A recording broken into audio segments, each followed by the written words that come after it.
Hey everyone, welcome back to my channel. My name is Jana Kindred, and today I thought I would do something in the spirit of a chit chat get ready with me, as they call it in the YouTube beauty space. And I'm going to be using the beautiful Vida palette by Melt Cosmetics. So that's what I'm working with. And I'm going to talk a little bit about my personal experience in these early days of the COVID-19 crisis, which is something that I don't even really want to say out loud because it's an upsetting, weird, disturbing set of circumstances, but also really scary. And a lot of us are going through a lot all at the same time. And I know that can be a little bit overwhelming. So I thought, well, doing makeup right now is kind of a trivial thing, but hopefully it provides some kind of an entertaining distraction. It's entertaining for me and distracting, and it's a way to use some of the time I have on my hands now since I'm unemployed. Like many people all across the country or even around the world, things have sort of ground to a halt.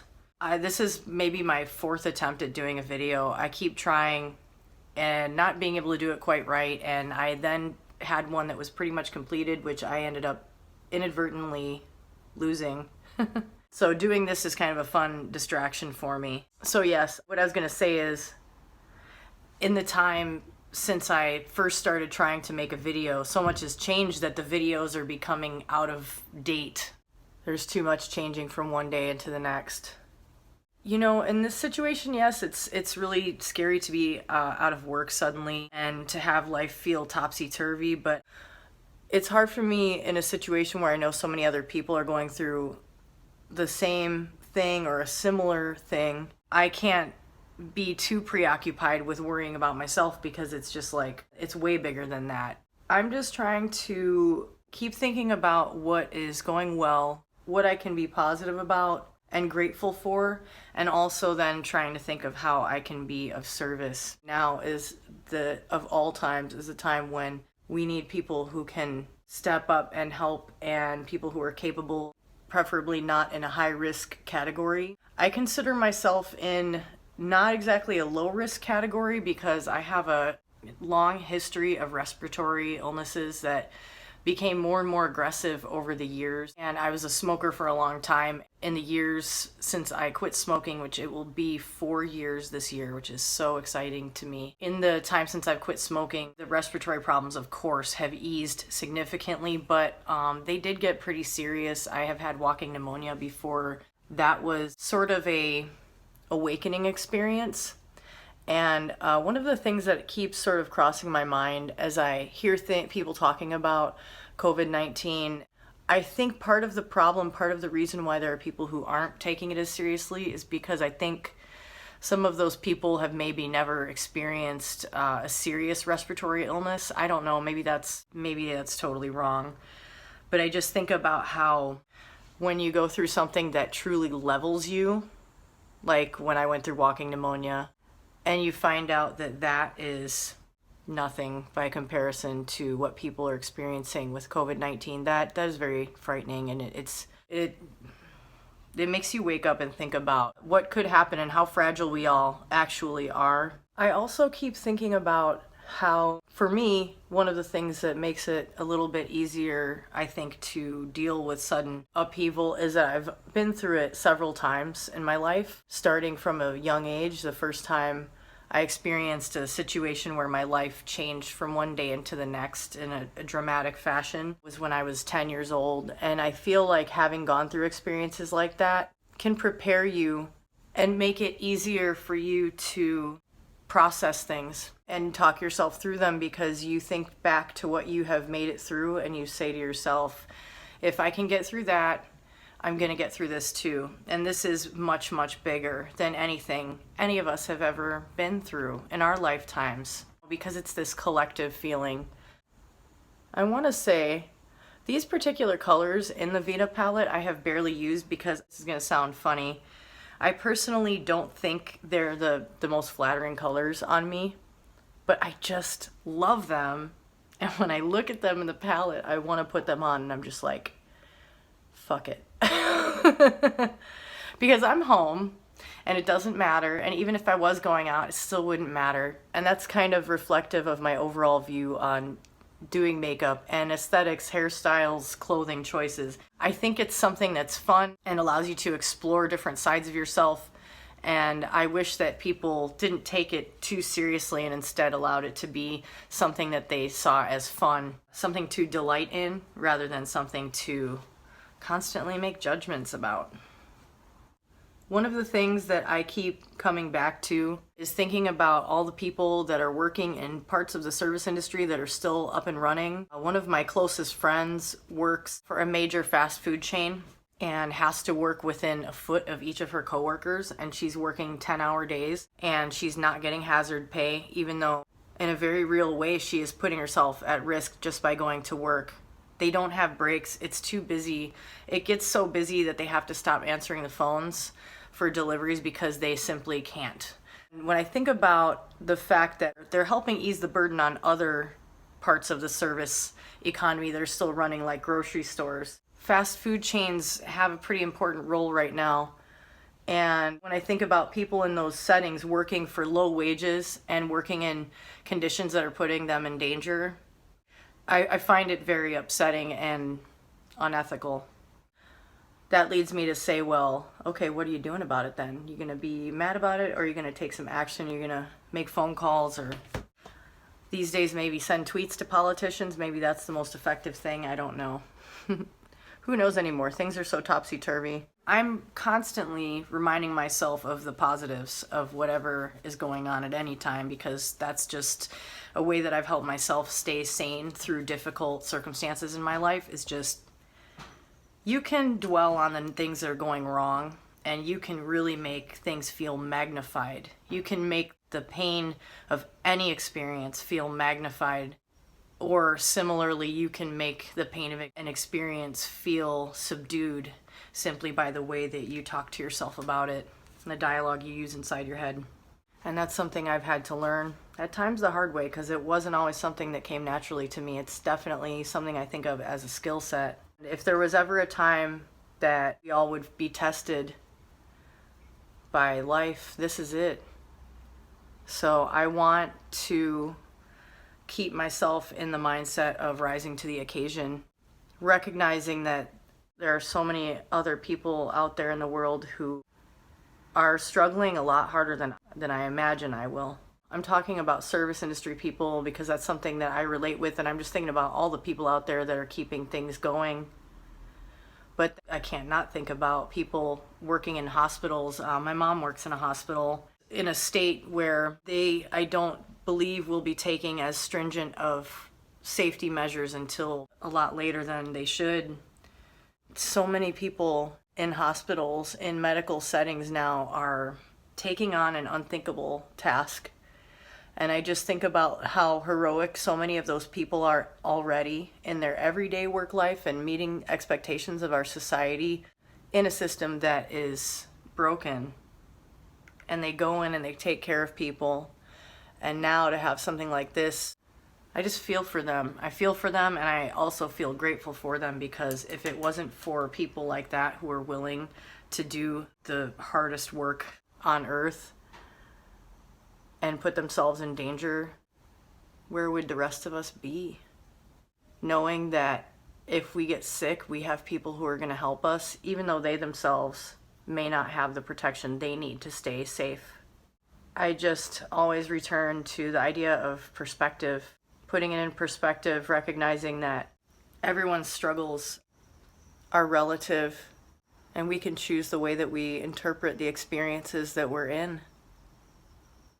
So as far as trying to stay occupied during this time, I feel really fortunate that I'm a creative person, and that makes it easier for me to strategize. There are things that I can work on. I draw animal portraits, which is something that I really find a great deal of pleasure in, and also sometimes a little extra cash. I have wanted to get back to drawing for a long time. I'm very good at talking myself out of starting, but once I get started and get on a roll, a lot of times I enjoy what I'm doing, and I get past the old fear of failure problem It's a frustration that I know plenty of us creatives deal with. And I had a friend from college reach out and ask me if I wanted to draw her dog, and it made me feel so happy. The thing I love about doing drawings like that is it feels so good to provide someone with an image of their beloved family member and to sort of feel a sense of getting to know this animal while I'm staring at its face and trying to draw it, and it just magnifies my reverence for the natural world and for all the beings that hang out with us and tolerate us and bring joy to our days. Like my roommate's cat, Patty, aka Mr. Patty, who is a love magnet who always wants to cuddle. He comes running when he hears me talking on the phone to someone, or if he hears you in the same room talking with someone, he'll come around and be like, well, it's time for love, pick me up.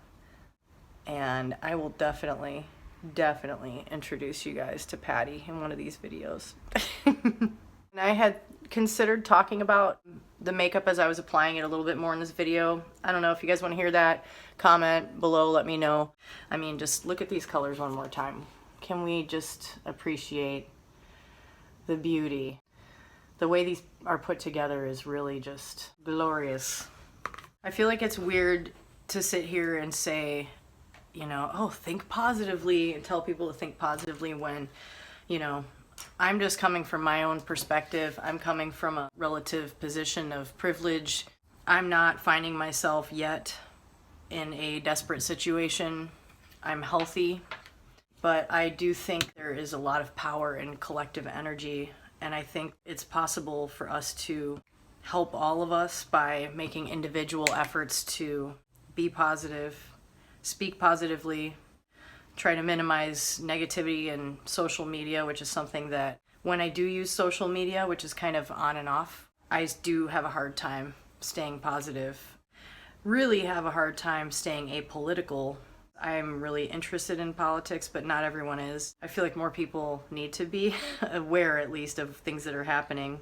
We're in a climate where it's difficult to even have a conversation about world events because people are debating what truth actually is.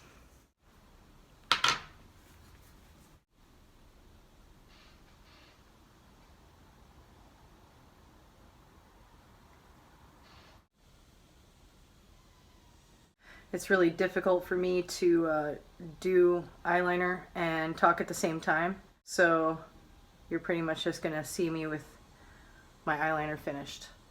I think one of the most useful skills I've acquired over time is stopping myself in the midst of worrying. I definitely have considered myself a professional worrier at times for a long time. One of the things that has helped me with that is just finding a way to find gratitude whenever things are messed up, whenever things feel overwhelming. I see that sort of stop sign in my mind where it's like, everything is fucked. There's something in me that has gotten better over time at looking to the things that are going well. That's the sound of our heat, because I live in a really old building. So if you're hearing all that squeaky sound, that's what that is.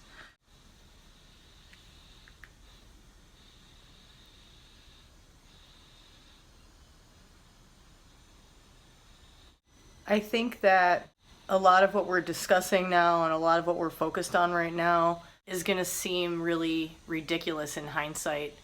I hope I'm wrong about that, but I have this feeling that keeps reminding me of post 9/11, and I was in my early 20s when 9/11 happened, and I remember how it was that feeling of like, from one day to the next, we came into a different world. We came into a new reality.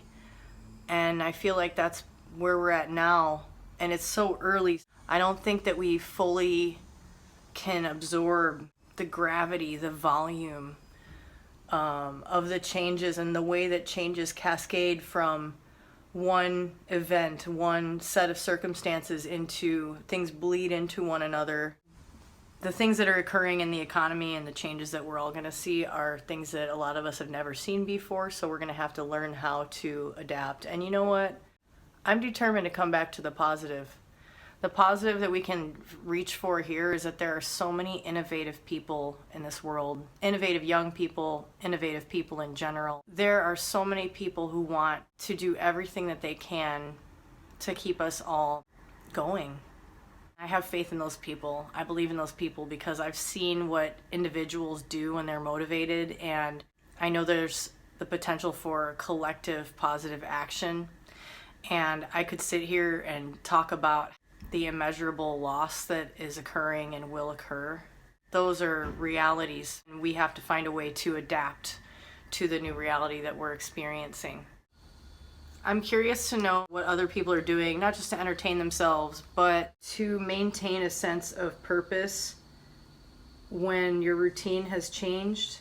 When I wasn't as skilled at changing my mindset, creating and keeping routines has been critical for me to maintain a sense of balance. I lately have been working on getting up earlier, which I got out of that habit with my different roles and timing of different types of jobs and shifts and whatnot. It became too easy for me to sleep later than I would like, and I really want to remain productive even though I am not working right now.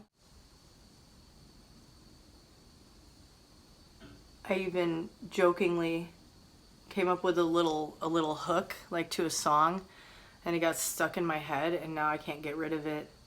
And it goes like this. I'm on that COVID motherfucking lockdown. I say it again, I'm on the COVID motherfucking lockdown. I'm bored out of my mind, I'm on that COVID motherfucking lockdown. I really need some dick. I'm on that COVID motherfucking lockdown. So there you go. Copyright that shit. You can't take it, it's mine. That was the COVID lockdown song for single people. I am, in fact, a singer, although I haven't been a part of any musical projects anytime recently. You know, I keep working on my vocals in the car, as one does. But if there was ever a time to come up with some lyrics, this is probably it. And I saw someone say that in a social media post, how there will be novels that come out of this and works of art. Because those of us who are naturally creative, immediately you start to think, how can I make sense of this? And for me, I'm a writer. I started feeling weird about calling myself a writer because I haven't written anything that I've had published in an embarrassing number of years.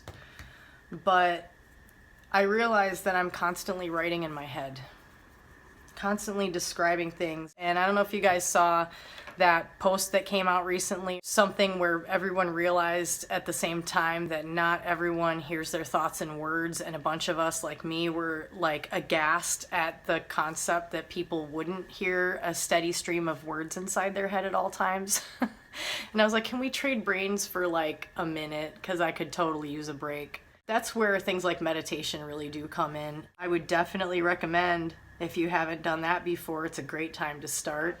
There's some really great, simple videos on YouTube that you don't have to watch. There's audio, and sometimes there's a video part too. Doing a guided meditation is a really simple way to get yourself into a more relaxed headspace. And there are a zillion of them available on YouTube that are actually pretty effective. If you're a parent and you have kids running around the house, I so feel for you. And I also feel really grateful to not have kids. I'm sorry, but I do. Of all times. So I hope you all are doing what you can to stay sane. Teach the kids about meditation. It'll get them to shut up for like 30 seconds. I'm just kidding. I love kids, and if it was safe, I would offer to watch your kids for you. I feel this compulsion to keep, putting bronzer on my face for some reason. But that is basically the finished look. So yes, it feels trite to say, try to stay positive. It's something we all have to do what we can to try to do that, because we are in this together, whether we like it or not. And I feel like this is one of those situations that is going to force us to unite and survive. I hope everybody watching this is doing well, staying safe, staying in good mental health. If you are a person who's having a hard time, I want to encourage you to reach out and find people in your world that can offer you support. I guarantee those people are out there if you need them. And in the meantime, we just have to do our best to take care of ourselves and take care of one another. Wash your hands, don't touch your face. That's the mantra I keep saying to myself inside my head. I wish you all the best, and thank you so much for checking out my channel. I hope this was an interesting video and a welcome distraction, and I will catch you in the next one. Editing Jana here. I just wanted to say I totally left something out. I'm so amazed at the awesome collective energy of the Chicago service industry and the gestures that I'm seeing of people reaching out to help one another, providing meals for one another, people starting GoFundMes on behalf of their employees. Another thing I didn't say, I'm a bartender. I knew a little bit before some others in the Chicago service industry that I would be out of work because I work in 2 larger venues, and those were the first ones to be shut down temporarily. That's part of the reason why it's been so hard for me to really get upset about my own situation, because I'm just thinking about all of us who are going through it. I'm not alone, and we have to just help each other. Focusing on yourself and your own problem only it can't be a thing right now.